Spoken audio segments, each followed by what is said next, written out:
we'll now hear from Yuhan Doublas Rao, a research scientist with the North Carolina Institute for Climate Studies at North Carolina State University.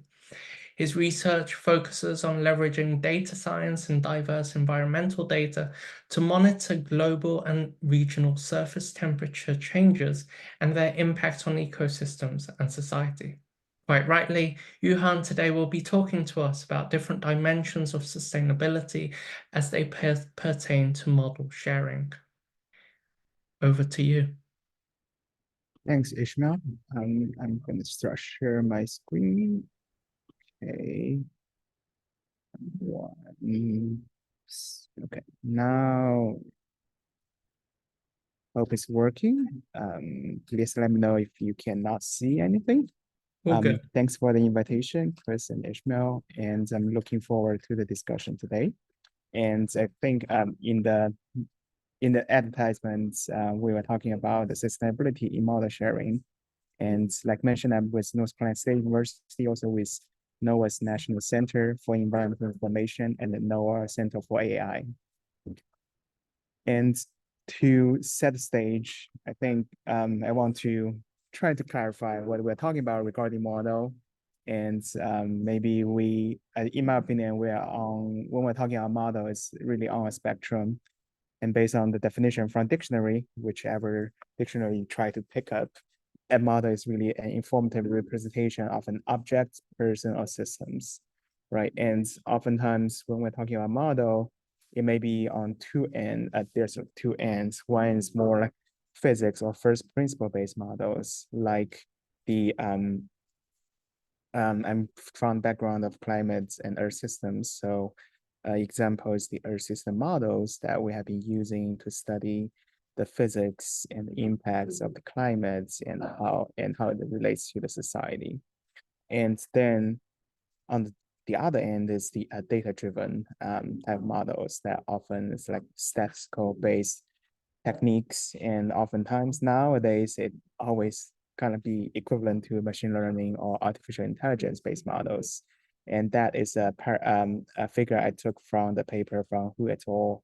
Last year, looking at how they can use those large volumes of data in hydrology to improve the representation of the hydrological processes and improve our understanding on that part.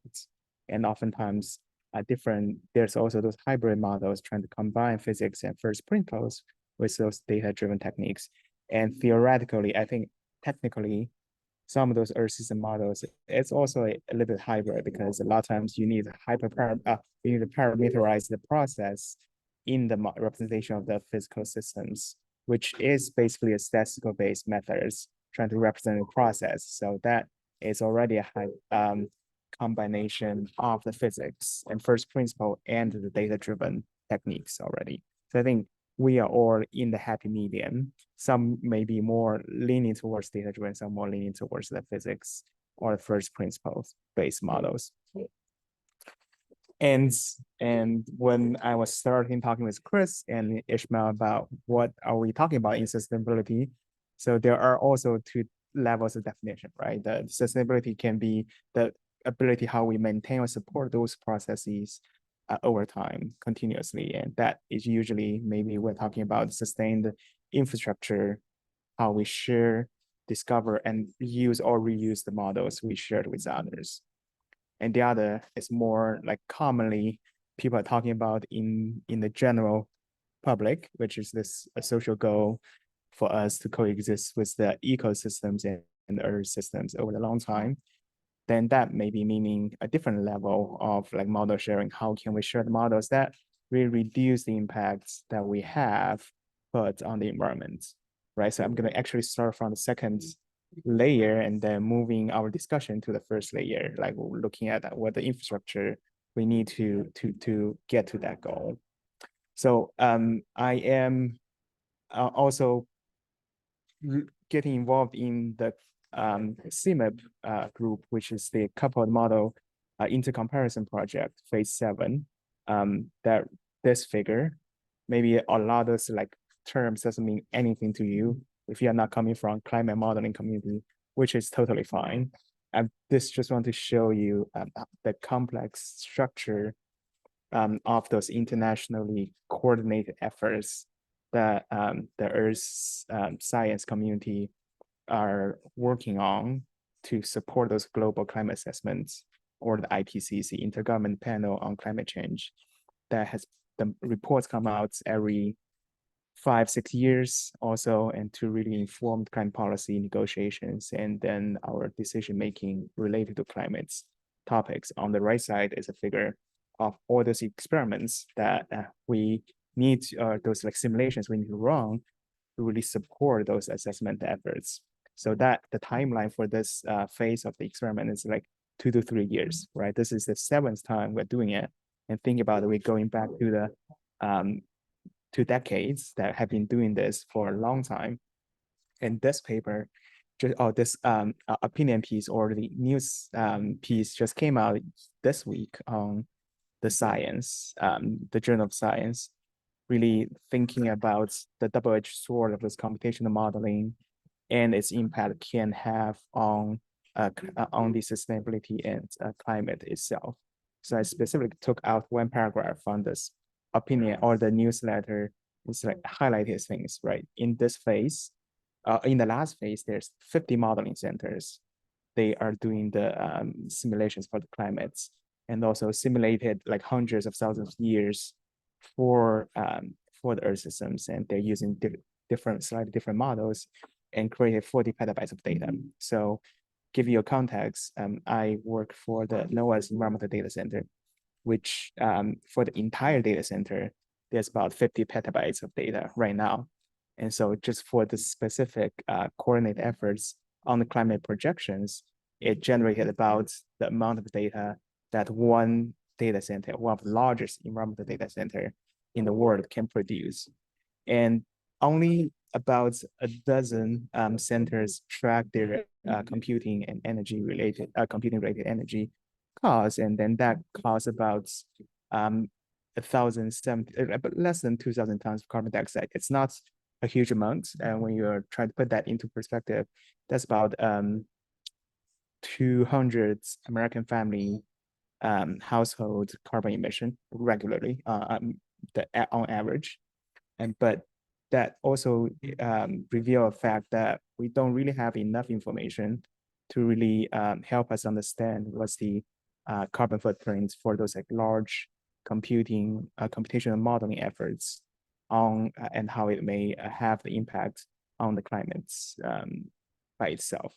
And also, I want to mention this news also did a really balanced job at looking at what the community are trying to do in the next phase, trying to reduce the carbon emission based on the energy source and where those computing are done, and also how can we be more transparent about computing. So it's not just revealing the problem, but also provided some potential solution pathways community are taking to address those issues.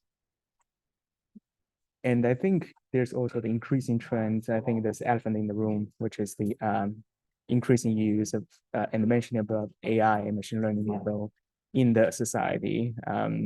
You probably will be bombarded by the news about ChatGPT and BARD and whatever models that has been used, provided by the large tech communities. And this is a preprint from Facebook AI or the Meta AI group looking at the increasing of the model size in those large language models on the left side, right here, that the parameters multifolded like here for the model size by itself. That's before the ChatGPT was a thing, and this is like ending in 2020, I believe. And there's also the more than like 5-folded of the data that used for those model training by itself, and the also the inference, right? The training of those machine learning model is one set of the requirement of the energy, and then the inference that it constantly doing when somebody submitting a request to use the model to do inference, that's another set of the computational energy costs that is accumulating throughout. And so that just showing the increasing impact of those computational tools we are dealing with every day now can have impact on the society and on the climate systems. And now there's also the rapidly changing landscape of the foundation model or generative models. If you go search foundation model in science, you'll find hundreds of papers now already, mostly in preprint stage, and everyone wants to do a foundation model for their own domain or disciplines. And let's define what a foundation model is. It's really any model that is trained based on different types of the data or like broad set of data using those self-supervised methods at scale that can be really fine-tuned, adapted to a variety of different tasks. Because in the past, when you're training a specific model or the specialized model, you have one task from one set of training data you're trying to address. And now with foundation model, what you're doing is that pre-train a model and then fine-tune or adjust it for multiple different type tasks. So that becomes super powerful with the computational ability that we have right now. And this preprint or this report from the Stanford's like Center for Foundation Model and really identified certain risks and issues need to address where the environmental impact is one part of it. So let's think about, we talked about issues regarding the environmental sustainability of the model, but then we're coming back to how we are sharing those models and what's the infrastructure need to support those model sharing and in a more sustainable way. When we talk about infrastructure, oftentimes we immediately think about those technical infrastructures. What's the repository we're sharing the model? And by the way, GitHub is not really, we probably should not say GitHub as part of the repository because it doesn't really allow you to easily identify or reuse and to cite those data model itself. And then the data associated with the model, the input and the outputs, and the computing needed to do the model as well as, and when we're talking about reproducibility, the computing is another, that adds another layer of complexity to the model. And then the code and software to generate those models. And then I think some people already talked about standards and API in the earlier, standards in the earlier series of this workshop for those model sharing specifically. And then there's also the social aspects, social infrastructure for the model sharing, the culture, how people are sharing those models. I think in computer science, it's much more like open about those like code, source code sharings, where in certain other domains or communities, the model sharing may be less a community culture because of the competitiveness and other ways of how they're doing it. And then the incentives and the rewards about sharing those models and reusing other people's models. And what's the resources needed for the sharing of models and how we can train the next generation of the researchers and developers about model sharing. And I came out from grad school 5 years ago. And in that time, I have no training about software engineering, about data management, about model sharing. And it's all like learn by doing and trying to figure out how I can get those skills needed for that. And we are doing the interviews of like new hires right now. Nobody really has the skills that are trained in the grad school to do those things. And so how can we provide those capacity building on those specific topics?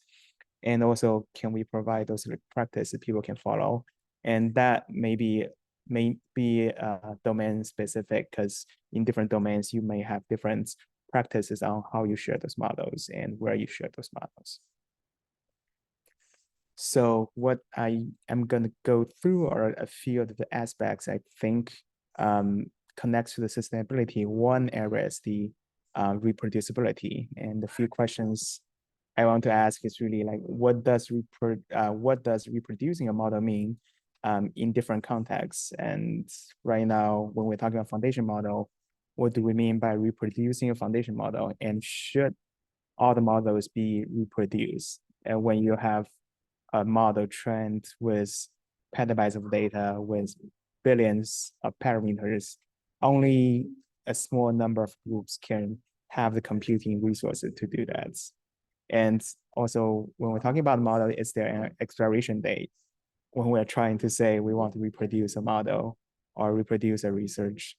And those are two, on the bottom are two figures I took. One is from a science perspective and the other one is from nature, looking at the sharing of the codes of those computational researchers and in different domains. And on the left side, you can see that's only about less than 10% share their codes, and about like 25 or less than 30% of them share their data, and about more than half share their pseudocode, like hoping that you might be able to reproduce based on the pseudocode.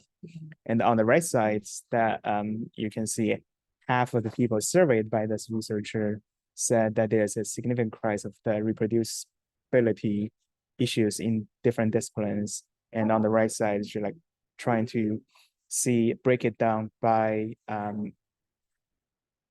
different disciplines on the reproducibility experiences, like in chemistry, biology, physics, medicine, earth environmental science, and others, whether they are reproducing other people's research or reproducing their own research, right?